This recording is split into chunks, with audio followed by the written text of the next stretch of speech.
اعوذ باللہ من الشیطان الرجیم بسم اللہ الرحمن الرحیم 13ویں پارے کا خلاصہ۔ کل کے درس میں حضرت یوسف علی نبینا علیہ السلام کے متعلق تفصیلی بات ہوئی، لیکن وہ حصہ اول تھا، آج اس کا حصہ دوم ہے اس واقعے کا۔ وما ابرئ نفسی ان النفس لامارۃ بالسوء الا ما رحم ربی۔ اس آیت کے اندر حضرت یوسف علیہ السلام نے اپنے بارے میں جو بات ارشاد فرمائی ہے، اگرچہ ان کی بے گناہی اور پاک دامنی ثابت ہے، لیکن انتہائی تواضع اور عاجزی اختیار کرتے ہوئے فرمایا کہ بے شک نفس کو میں بری نہیں بتاتا، کیونکہ نفس ہر انسان کو گناہ کا حکم دیتا ہے۔ یہ صرف میرے رب کی رحمت ہے کہ جس کی وجہ سے میں برائی سے محفوظ رہا۔ اگلی آیت میں حضرت یوسف علیہ السلام کی حکمرانی کی بات ہے۔ اجعلنی علی خزائن الارض انی حفیظ علیم۔ اس آیت میں یہ تھا کہ جب حضرت یوسف علیہ السلام نے خواب کی تعبیر دی اور تعبیر دینے کے بعد بادشاہ نے انہیں رہائی دلائی اور یہ باہر تشریف لائے، اور بادشاہ نے یہ اپنی بات پیش کی کہ اب حکومت کا معاملہ ہمارے سامنے قحط کا آ گیا ہے، تو اب قحط سے چھٹکارے کی کیا ترتیب ہے؟ آپ نے بڑے اچھے مشورے دیے ہیں، آپ مزید بھی ہماری رہنمائی کیجیے۔ تو حضرت یوسف علیہ السلام نے انہیں بتایا تھا کہ دیکھو، اگر آپ نے معیشت کو سنبھالنا ہے تو فائنانس منسٹری جو ہے یہ آپ میرے حوالے کریں گے، میں وزارت خزانہ کا قلمدان سنبھال کے پھر اگلی بات آپ کے سامنے کر سکتا ہوں۔ اس کی بنیادی وجہ یہ ہے کہ اگر یہ کسی اور نااہل کے سامنے آ گئی تو پھر یہ معاملہ آگے چل نہیں پائے گا۔ حضرت یوسف علیہ السلام کی اس بات کے بعد اگلی بات یوسف علیہ السلام کے بھائیوں کا یہ داخلہ ہے مصر میں۔ حضرت یوسف علیہ السلام کی حکومت ملنے کے بعد ہوا یہ تھا کہ ان کے 3 سے 4 داخلے ہیں مصر میں آنے کے۔ تو ان میں جو پہلا داخلہ ہے وجاء اخوۃ یوسف، اس آیت کے اندر اللہ جل شان نے ایک بات ارشاد فرمائی ہے کہ جب یوسف علیہ السلام خزانے کے اوپر یہ براجمان ہو گئے اور انہوں نے خزانے کے معاملات کو سنبھال لیا، تو قحط کی وجہ سے ہر آدمی غلے کی مقدار زیادہ اپنے پاس رکھنے کی تگ و دو میں تھا۔ تو حضرت یوسف علیہ السلام کے بھائی بھی یعنی اپنے علاقے کنعان سے نکل کے مصر آئے، اور مصر آ کر انہوں نے اپنے غلے کی ڈیمانڈ کی کہ جی حکومت کے پاس غلہ موجود ہے تو آپ ہمیں ہمارا ایک کام کا غلہ دے دیجئے۔ یہ بھی گئے، باقی حضرات بھی ان کے ساتھ گئے تھے۔ یوسف علیہ السلام اپنے بھائیوں کو پہچان گئے کہ یہ وہی ہیں جنہوں نے مجھے کنویں میں ڈالا تھا اور میرے بڑے بھائی ہیں۔ اب بھائیوں کو تو حضرت یوسف پہچان گئے، لیکن بھائیوں نے حضرت یوسف کو نہیں پہچانا، اور حضرت یوسف علیہ السلام نے تعارف کرانا بھی ان سے جو ہے نا کیا کہتے ہیں زیادہ مناسب نہیں سمجھا۔ جو بات انہوں نے کی جی ہمیں غلہ چاہیے، اچھا ٹھیک ہے آپ غلہ لے جیجیے، تھوڑا اپنا انٹروڈکشن کرا دیں، تعارف کرا دیں، آپ کون لوگ ہیں، کہاں سے آئے ہیں، کیا نام ہے آپ کا، کتنے بہن بھائی ہیں، اس طرح پوچھا، ساری بات پوچھی۔ تو ان میں یہ بھی پوچھا کہ کتنے بھائی ہیں۔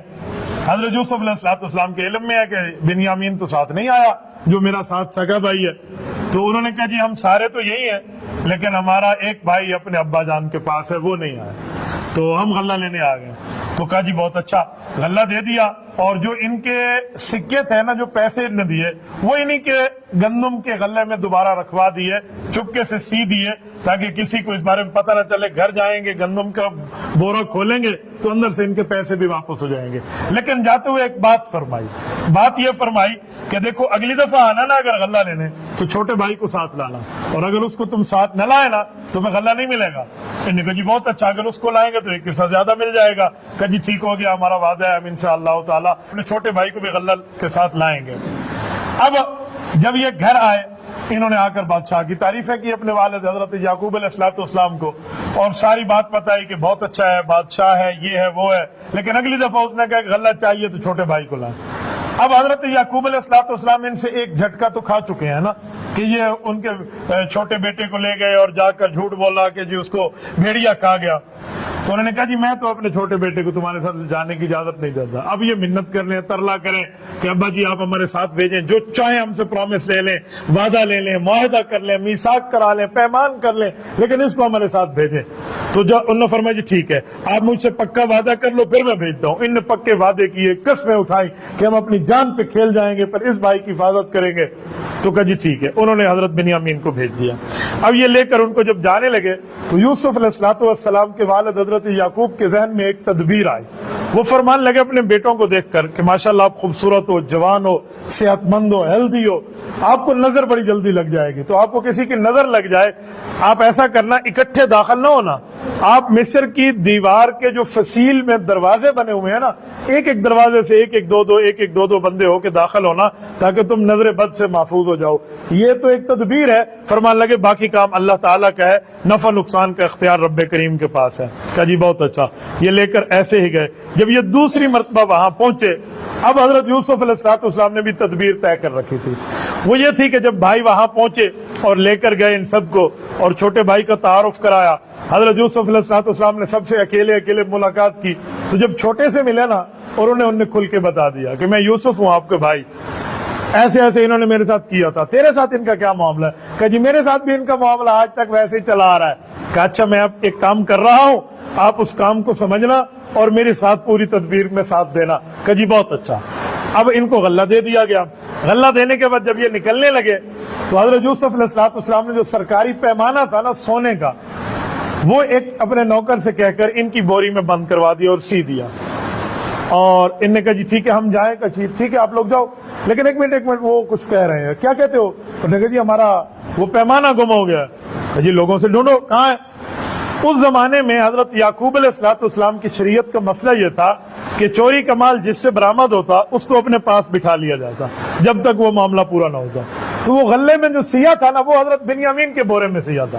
وہ جو کھولا گیا تو حضرت بنیامین کے بورے سے نکلا. تو انہوں نے کہا یہ آ گیا، اب آپ لوگوں کی سزا یہی ہے، اس کو یہاں بٹھا دو. اب جب انہوں نے بٹھانے کی بات فرمائی، ان کے تو منہ پیلے ہو گئے. تو کہا کیا ہوا؟ کہا جی بس کچھ وجہ ہے. کہا جی بولو تو صحیح. اب بھائیوں نے ایک جملہ کہا. کہا جی ان کا ایک بھائی تھا یوسف، اس نے بھی ایک چوری کی تھی. اب حضرت یوسف علیہ السلام سن رہے ہیں، آج یہ اس کا بھائی ہے، اس نے بھی چوری کی ہے. اب پتہ ہے وہ چوری والا معاملہ کیا تھا؟ چوری والا یہ تھا کہ حضرت یوسف علیہ السلام چھوٹی عمر میں تھے اور اپنی پھپھو جان کے پاس زیر پرورش تھے. وہاں ان کے یہاں پرورش ہوتی. پھپھو بڑا پیار کرتی تھی حضرت یوسف سے. حضرت یعقوب علیہ السلام گئے، ایک عرصہ ہو گیا، آپ نے بھتیجے کو پال پوس لیا، اب مجھے دے دو میرا بیٹا. تو انہوں نے کیا کیا، ان کی کمر کے ساتھ ایک چھوٹی سی چادر باندھ لی، اوپر کپڑا پہنا دیا ایک لمبا سا چوہا. تو جاتے ہوئے کہا میرا کپڑا تو اس نے چرا لیا، لہٰذا اب شریعت کا مسئلہ ہے، یہ میرے پاس ہی رہے گا. وہ محبت کی وجہ سے اپنے پاس بٹھا دیا. حضرت یعقوب کو پتا تھا، بھائیوں کو پتا تھا، سب کو پتا ہے کہ پھوپھا پیار کرتی ہے اس لیے ساتھ بٹھا رہی ہے. تو یہ اس واقعہ کو کہہ رہے ہیں، حالانکہ ان کو پتہ ہے کہ وہ چوری نہیں تھی. تو کہ اس کا ایک بھائی یوسف تھا، اس نے بھی چوری کی تھی، آج اس کے بھائی نے بھی چوری کی ہے. حضرت یوسف فرمان لگے جو بھی معاملہ ہے یہ یہاں رہے گا، جاؤ کوئی اور معاملہ کرو. تو انہوں نے کہا کہ ہمیں آپس مشورہ کرنے دے. کہا وہاں مشورہ کر لو. جو بڑا بڑا بھائی تھا نا یہودا، اس نے جس نے قتل ہونے سے پچھلی مرتبہ میں نے پچھلے بیان کیا کہ اس نے منع کیا تھا، اس نے اپنے چھوٹے بھائیوں کا تم جاؤ، میں اس کے ساتھ قیدی بن کے رہوں گا اور ابا کو جا کے بتا دینا، اور سارے قافلے والے گواہی دیں گے کہ جی ہماری قصور نہیں ہے، یہ مسئلہ ایسے ہی ہوا ہے. کہ جی ٹھیک ہے. یہ ایسے ہی چلے گئے. یعقوب علیہ السلام کو رب کریم کی طرف سے کچھ معاملہ آہستہ آہستہ سمجھ آنا شروع ہو گیا کہ جی ایسا نہیں ہے. بہرحال انہوں نے فرمایا کہ میں اپنے اس دکھ کو اللہ کے سپرد کرتا ہوں، رب کریم سارا معاملہ ٹھیک فرمائیں گے. ایک عرصہ گزرا. ایک عرصے کے بعد غلہ ختم ہوا تو حضرت یعقوب علیہ السلام نے اپنے باقی بیٹوں کو کہا کہ جاؤ یوسف کا بھی پتہ کر لو کہ وہ کہاں ہے، اور بنیامین کا بھی پتہ کر لو، اور کسی ترتیب سے اسے چھڑا کے لے آؤ. انہوں نے کہا جی بہت اچھا. یہ اب تیسری مرتبہ آئے ہیں اور ادھر آئے اور ادھر آ کر ان نے کہا کہ ہم غلہ لینے آئے ہیں، یہ پیسے لے لیں، اس کی بقدر ہمارے چھوٹے بھائی کو چھوڑ دیں کیونکہ ہمارے ابا جان بہت بزرگ ہیں اور وہ اس کے بارے میں پریشان ہیں. جب یہ ساری بات انہوں نے آ کر بتائی نا، اب حضرت یوسف علیہ السلام نے پھر کھل کے اظہار فرمایا کہ یہ بتاؤ تمہارا جو یوسف بھائی تھا اس کے ساتھ کیا ہوا. جب ان نے یوں کہا نا حضرت یوسف علیہ السلام نے، ان نے آنکھوں سے دیکھا تو چہرے کو پڑھ لیا کہ یہ تو یوسف لگتا ہے یار. تو وہ کہنے لگے آپ یوسف تو نہیں ہے کہیں. بہرحال وہیں ساری بات کھلی تو پھر انہوں نے معذرت کی. تو یوسف علیہ السلام نے فرمایا ٹھیک ہے، اللہ محفوظ فرمایا آپ کو، جاؤ ابا جان سے کہو وہ بھی آئے، اماں بھی آئے اور سارے خاندان کے لوگ بھی ہمارے پاس آئیں، میں انشاءاللہ شہر سے باہر نکل کے ان کا استقبال کروں گا. یہ کنعان ہے، عراق ہے اور وہ مصر میں ہے. کہا جی ٹھیک ہے ہم جاتے ہیں. جاتے ہوئے حضرت یوسف علیہ السلام نے اپنی قمیص دے دی تھی کہ جاؤ یہ ابا کے چہرے پہ پھیر لینا، انشاءاللہ فائدہ ہوگا. یوسف علیہ السلام کی وجہ سے یعقوب علیہ السلام 40 سال روئے تھے. وَبِيَضَّتْ عَيْنَاهُ مِنَ الْحُزْنِ وَهُوَ كَظِيمٌ. رب فرماتے ہیں کہ ان کے سینے میں یہ غم بیٹھ گیا تھا تو آنکھوں کی بینائی چلی گئی تھی، اتنا روئے تھے اپنے بیٹے کے لیے. اب جب یہ گئے نا، ابھی پہنچے نہیں تھے شہر، اس ملک سے نکلے اس ملک میں ابھی انٹری ہو رہی ہے کہ یعقوب علیہ السلام پہ رب کریم نے وحی بھیجی اور انہوں نے اپنے پوتوں کو، اپنے نواسوں کو اور اپنے قریبیوں کو اور ساتھیوں کا کہ انی لاجد ریح یوسف، مجھے یوسف کی خوشبو آ رہی ہے۔ چھوٹے بچے ایک دوسرے میں کہنے لگے ہمارے دادا جان بوڑھے ہو گئے ہیں اور بوڑھا آدمی کو ویسے ہی خیالات آتے ہیں، اتنے عرصے سے اپنے بیٹے کے لیے رو رہے ہیں نا تو اس لیے خیالات ہی آ رہے ہیں۔ لیکن ہوا یہ کہ جب بھائی پہنچے اور ساری کارگزاری بتائی اور پھر وہ قمیص انہوں نے اپنے چہرے پہ ڈالی تو فرتد بصیرہ، ان کی آنکھیں دوبارہ لوٹ آئی۔ اور جب یہ خوشخبری ملی تو سب کو کہا کہ بیٹو میں تمہاری بات سن رہا تھا، تم جو کہہ رہے تھے نا کہ بوڑھا آدمی ہے ویسے ہی کہہ رہا ہے، اب سن لیا؟ تو سب نے کہا جی ہم اپنی غلطی کی معافی مانگتے ہیں۔ بھائیوں نے بھی کہا ابا جان ہم سے غلطی ہو گئی، آپ اللہ سے ہمیں معافی مانگ کے دے دیں پھر ہم یوسف کے پاس چلیں، اب تو ہم آنکھوں سے آنکھیں بھی نہیں ملا پائیں گے۔ بہرحال یہ سارے وہیں سے لے کر چلے اور انہوں نے شہر سے باہر آ کر استقبال کیا۔ جب یہ وہاں گئے تو اس زمانے میں ان کی شریعت میں ایک مسئلہ ہوتا تھا کہ کسی اچھے بندے کا شکریہ ادا کرنے کا طریقہ یہ تھا کہ اس کے سامنے سجدہ کر لیتے تھے، اسے کہتے تھے سجدہ تعظیمی، جو ہماری شریعت میں منع ہے، یہ اس شریعت کا مسئلہ تھا۔ تو سب نے سجدہ تعظیمی کیا، بھائیوں نے بھی، حضرت یعقوب نے بھی اور ان کی اماں نے بھی۔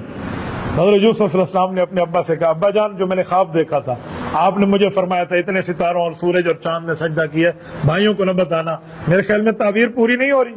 فرمایا ہاں بیٹا آج تعبیر پوری ہو گئی ہے۔ تو یہ ہنسی خوشی کی زندگی جو ہے انہوں نے یہاں گزاری ہے، اور یعقوب علیہ السلام کا یہ سارا معاملہ اللہ تعالیٰ نے سورۃ یوسف میں اس کو ذکر فرمایا ہے اور یہ یہاں پہنچے ہیں۔ اس کے بعد آخری سورۃ یوسف کی آیات میں رب کریم فرماتے ہیں ذالک من انباء الغیب نوحیہ الیک، اس میں اللہ جل وعلا نے فرمایا کہ اے نبی کریم یہ وہ غیب کی باتیں جو ہم نے آپ کو وحی کے ذریعے بتا دی ہیں، کیونکہ جو غیب کا علم ہے وہ اللہ کے پاس ہے، لیکن اس علم سے غیب کی وحی، غیب کی خبر، غیب کی اطلاع اور انباء اللہ انبیاء کرام کو عطا فرماتے ہیں۔ تو فرمایا ہم نے آپ کو بتایا، اور جو سوال کیا تھا مکہ کے کافروں نے یہودیوں سے پوچھ کے کہ بنی اسرائیل مصر میں آباد کیوں ہوئے، تو مصر میں آباد اسی لیے ہوئے تھے بنی اسرائیل، تو یہ ان کو جواب بھی مل گیا۔ اور ساری کی ساری بات کے بعد اللہ جل وعلا نے فرمایا لقد کان فی قصصہم عبرہ، فرمایا اس واقعات کے اندر اللہ جل شانہ نے عبرت رکھی ہے لوگوں کے لیے کہ اس معاملے کو دیکھیں اور جھوٹ سے بچ جائیں۔ اس کے آگے سورۃ الرعد ہے، یہ 13ویں پارے کی۔ رعد کہتے ہیں بجلی کی کڑک کو، چمک کو، بادل کے برسنے میں جو بجلی کی کڑک ہوتی ہے، جیسے اب ماشاءاللہ بارش موسلا دھار ہمارے یہاں برس رہی ہے، تو اگر یہاں بجلی کڑک جائے تو اسے رعد کہتے ہیں۔ اور ایک معنی میں رعد ایک فرشتے کا نام بھی ہے، یسبح الرعد بحمدہ والملائکۃ من خیفۃ، قرآن کریم میں۔ تو یہ سورت اسی حوالے سے ہے۔ دیکھو اتفاق ہے، بارش کی بات ہے، بارش کے نام سے سورت ہے اور بارش کے ماحول میں ہی ہم اس کو جو ہے نا پڑھ رہے ہیں۔ اللہ جل شانہ نے اس آیت کو، اس سورت کو شروع فرمایا الف لام را سے، حروف مقطعات کی بات میں پہلے کر چکا ہوں، پھر اس کے بعد فرمایا تلک آیات الکتاب، یہاں اللہ تعالیٰ نے قرآن کریم کی بات فرمائی، انزل علیک من ربک الحق میں حدیث پاک کی بات فرمائی۔ پتہ چلا قرآن بھی اللہ کی بات ہے، حدیث بھی اللہ کی بات ہے۔ فرق یہ ہے قرآن کے لفظ بھی اللہ کے ہیں، مطلب بھی اللہ کا ہے، حدیث میں لفظ رسول اللہ کے ہیں، مطلب اللہ تعالیٰ کا ہے۔ قرآن بھی آسمان سے اترا ہے، حدیث بھی آسمان سے اتری ہے، بس فرق یہ ہے کہ حضور حدیث میں اپنے الفاظ فرما دیتے ہیں، اس لیے یہ وحی غیر مطلوع ہے اور قرآن وحی مطلوع ہے۔ اس کے بعد اللہ تعالیٰ نے اپنی قدرت کی نشانیوں کی بات فرمائی ہے کہ زمین آسمان کو پیدا فرمایا، اس پر ہم پہلے بات کر چکے ہیں۔ آگے پھر رب کریم نے فرشتوں کی ذمہ داریوں کے بارے میں بات فرمائی کہ فرشتوں کی ڈیوٹی انسانوں کو حادثات سے بچانے کے بارے میں، حفاظت کے بارے میں ہے۔ دیکھو چھوٹے بچے چلتے ہیں، وہ گرتے ہیں، والدین سمجھتے ہیں کہ اس کا کوئی ہاتھ پاؤں ٹوٹ گیا ہوگا، پر وہ بچ جاتے ہیں، یہ فرشتوں کی حفاظت ہوتی ہے۔ تو اس طرح کی حفاظت کے متعلق یہ بات اللہ جل شانہ نے ارشاد فرمائی۔ لیکن یہاں یہ بات یاد رہے کہ اگر کوئی کافر ظلم کر کے اپنے اوپر عذاب کا مستحق بنوا لیتا ہے تو پھر عذاب کے فرشتے جب آتے ہیں تو حفاظت والے فرشتوں کو اللہ کی طرف سے حکم ہے کہ آپ ہٹ جاؤ، پھر وہ ہٹ جاتے ہیں اور وہ آ جاتے ہیں۔ جیسے آج کے دور میں دیکھیں کسی کو پولیس کا اسکورٹی گارڈ ملے ہوئے ہوں اور یہ اسکواڈ اس کے پاس ہو اور اس کی گرفتاری کا آرڈر ہو جائے کسی بڑی عدالت سے، تو یہ اسکواڈ جو حفاظت کر رہا تھا یہ پکڑ کے اس کو دے دیں گے ہاں یہ لے لو۔ تو یہ ایسے ہی معاملہ ہے جو ہم یہاں سے سمجھ جاتے ہیں۔ اس کے بعد اللہ تعالیٰ نے حق اور باطل کی مثال فرمائی ہے کہ جو باطل ہے یہ آتا ہے تو چڑھ دوڑتا ہے، لیکن جو حق ہے یہ برابر سرابر چلتا ہے اور وقتی مشکلات سے کبھی حق جو ہے یہ متاثر نہیں ہوتا۔ مؤمنین کے اوصاف بیان فرمائے ہیں پھر آگے چل کے کہ مؤمنین کے 8 صفتیں ہیں، جو مؤمن ہے اس میں 8 صفتیں ہونا ضروری ہے۔ نمبر 1 عہد کو پورا کرتے ہیں، معاہدے کی خلاف ورزی نہیں کرتے، جن رشتوں کو اللہ نے جوڑنے کا حکم دیا اسے جوڑے رکھتے ہیں، صلہ رحمی کرتے ہیں، اپنے اللہ پروردگار سے کرتے ہیں, حساب کے برے انجام سے خوف کھاتے ہیں, اللہ کی خاطر صبر کرتے ہیں, نماز قائم کرتے ہیں, جو رزق اللہ نے دیا اس سے خفیہ اور علانیہ خرچ کرتے ہیں, اور بد سلوکی کا جواب حسن سلوکی سے دیتے ہیں. یہ مومنین کی 8 صفات کو ذکر کیا. اور پھر آگے اللہ تعالیٰ نے کفار کے مطالبات کو ذکر فرمایا کہ کفار اپنے مطالبے پیش کرتے ہیں کہ ہماری مرضی کا معجزہ دیں. اس پر بھی ہم کل بات کر چکے ہیں کہ ان کی مرضی کا معجزہ آ بھی جائے تو پھر بھی یہ لوگ ماننے والے نہیں ہیں. پچھلی امتوں کے لوگ اپنی مرضی کا معجزہ مانگتے تھے, پھر اونٹنی نکل بھی آئی تھی وہ پہاڑ سے, پھر بھی اس کو مار کے لوگ کافر ہو گئے. تو مرضی کے معجزے جو ان کے ماننا ہے یہ صرف ڈھکوسلے ہیں. نبی پاک صلی اللہ علیہ وسلم کو اگلی آیات میں اللہ جل شانہ نے تسلی فرمائی ہے, اور یوں سورۃ الرعد ختم ہے.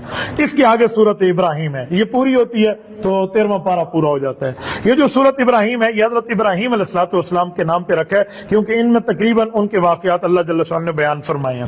اس سورت کی ابتدا قرآن کریم کو نازل کرنے سے اللہ تعالیٰ نے کی ہے کہ اللہ نے پروردگار نے اندھیروں سے نکال کے ہمیں روشنی کی طرف لایا. اندھیرے سے مراد شرک اور کفر ہے, روشنی سے مراد توحید اور سنت ہے کہ اللہ تعالیٰ ہمیں یہاں لائے ہیں. پھر نبی پاک علیہ السلام پر قرآن عربی میں نازل کیوں ہوا؟ اللہ تعالیٰ نے اس کا جواب بیان فرمایا, وما ارسلنا من رسول الا بلسان قومی. کافر کہتے تھے کہ عربی میں قرآن کیوں آیا, کسی اور زبان میں آیا؟ تو اللہ نے فرمایا کہ اللہ تعالیٰ کی سنت اور عادت ہے کہ جس قوم کے پاس جس نبی کو بھیجتے ہیں اس کی زبان میں اس کو وحی دیتے ہیں تاکہ وہ اسی ترتیب سے ان کو سمجھائے. تو اس لیے اللہ تعالیٰ نے قرآن کریم کو عربی زبان میں بھیجا ہے. اور اس کا ایک مطلب اور بھی ہے کہ عرب بولنے والے کو کہتے ہیں, عجم گونگے کو کہتے ہیں. تو نبی پاک کو وہ زبان عطا فرمائی جس زبان کے معنی میں بھی عیب نہ ہو, کہ اس کو گونگا کا لفظ نہ ہو, اس میں عزت والا لفظ ہو. اور شکر کرنے کی نعمتوں کے بارے میں اللہ تعالیٰ نے فرمایا کہ لوگوں اگر لئن شکرتم لازیدنکم, شکر کرو گے اللہ تمہاری نعمتیں بڑھا دے گا, ولئن کفرتم ان عذابی لشدید, اور اگر تم نے ناشکری کی تو پھر اللہ کا عذاب بڑا سخت ہے. یاد رکھیں 2 چیزیں ایسی ہیں جو بندے کو عذاب سے بچا دیتی ہیں, ایک بندے کا عقیدہ ٹھیک ہو, ایک بندے میں شکر گزاری کی نعمت ہو. اگر یہ 2 چیزیں ہوں گی انسان ہمیشہ عذاب سے بچا رہتا ہے. اس کی اگلی آیت میں اللہ تعالیٰ نے برے بات کی اور اچھی بات کی مثالیں عطا فرمائی کہ اچھی بات جو ہے, یہ اچھی بات کی مثال اس پاک درخت کی ہے جس کی شاخیں آسمان تک بلند ہے اور خوب وہ پھل دیتا ہے, اور اس سے مراد کھجور کا درخت ہے. اور پھر برے کلمے, بری بات کی بات ارشاد فرمائی کہ زمین سے اکھاڑ لیا جاتا ہے, اس کا کوئی استحکام نہیں ہوتا. یہ ہنزل بھی کہتے ہیں, ہنطل بھی کہتے ہیں عربی میں. یہ وہ پھل ہے جس کو ہم اپنی اردو زبان میں اس کے لیے ایک لفظ بولا جاتا ہے جس کو ہم اندرائن کہتے ہیں, اور اس کو سریکی میں کڑتما کہتے ہیں. اس پھل کی اللہ جل شانہ نے بات فرمائی ہے. اس کے آگے حضرت ابراہیم علیہ السلام کی دعا ہے, اور یوں سورت پوری ہو جاتی ہے. ابراہیم علیہ السلام کی دعا کیا ہے؟ حاذ البلد آمنا کی جو دعا فرمائی ہے, یہ دعا میں آپ کی خدمت میں رکھ کے درس کو پورا کرنے لگا ہوں. یہ اتنی لجاجت سے مانگی ہوئی دعا ہے, میرا اللہ جانتا ہے, یقین مانیں اگر اس دعا کو ہم اپنے سامنے رکھیں تو ہمارے سامنے یہ بات آتی ہے کہ حضرت ابراہیم علیہ السلام نے اللہ تعالیٰ سے یوں مانگا ہے. یہ سورت ابراہیم ہے, اور اس سورت ابراہیم کی آیت نمبر 37 ہے. حضرت ابراہیم فرماتے ہیں ربنا انی اسکنت من ذریتی بواد غیر ذی زرع عند بیتک المحرم. مولا میں نے اپنی پوری اولاد کو تیرے عزت والے گھر کے پاس آ کر بسا دیا, لیکن یہاں حال کیا ہے؟ فرمایا بواد غیر ذی زرع, ادھر کوئی چیز بھی نہیں ہوتی, ظاہری طور پہ ان کے پاس کھانے پینے کے لیے کوئی سامان بھی نہیں ہے. تو یا اللہ ادھر کوئی بھی چیز نہیں اگتی. اللہ میں نے کیوں بسایا؟ ربنا لیقیموا الصلاۃ, اے اللہ یہ نماز قائم کریں گے. آگے والد ہے نا ابراہیم, اللہ اکبر, کیا لجاجت سے دعا مانگی. فرمایا فجعل افئدۃ من الناس تہوی الیہم. اللہ اکبر, کہ میرے اللہ دنیا کے جتنے لوگ ہیں نا ان لوگوں کے دل اس اہل مکہ اور مکہ مکرمہ اور میری اولاد کے لیے اتنے نرم بنا دے, اتنے نرم بنا دے جیسے نرمی کو بھی اس پہ رشک آئے, اتنے نرم ان کے لیے بنا دے. ورزقہم من الثمرات, اے اللہ انہیں ہر طرح کے پھل اور نعمتیں عطا فرما. یہ دعا اتنی قبول ہے کہ اہل مکہ اور مکہ مکرمہ سے آج بھی ہم سب کو محبت ہے.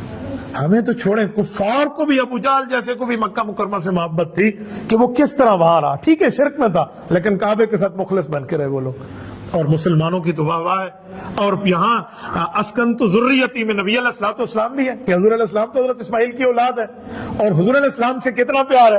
آج پوری دنیا میں نہ ان کی کوئی 1 سیکنڈ, مائکرو سیکنڈ کی نہ کوئی ویڈیو ہے نبی کی, نہ کوئی تصویر ہے, نہ کوئی ان کی وائس موجود ہے جو ہم اپنے کانوں سے سن سکے.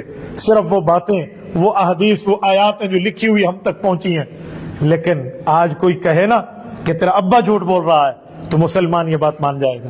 کوئی کہے تیری اماں جھوٹ بول رہی تھی، مسلمان یہ بات مان جائے گا، لیکن کوئی اتنا جملہ کہتا ہے کہ نبی نے یہ بات ٹھیک نہیں فرمائی تو مسلمان سے قابل قبول نہیں ہے۔ کتنی اللہ نے دل کو نرم کیا حضرت ابراہیم کی اس دعا کی وجہ سے۔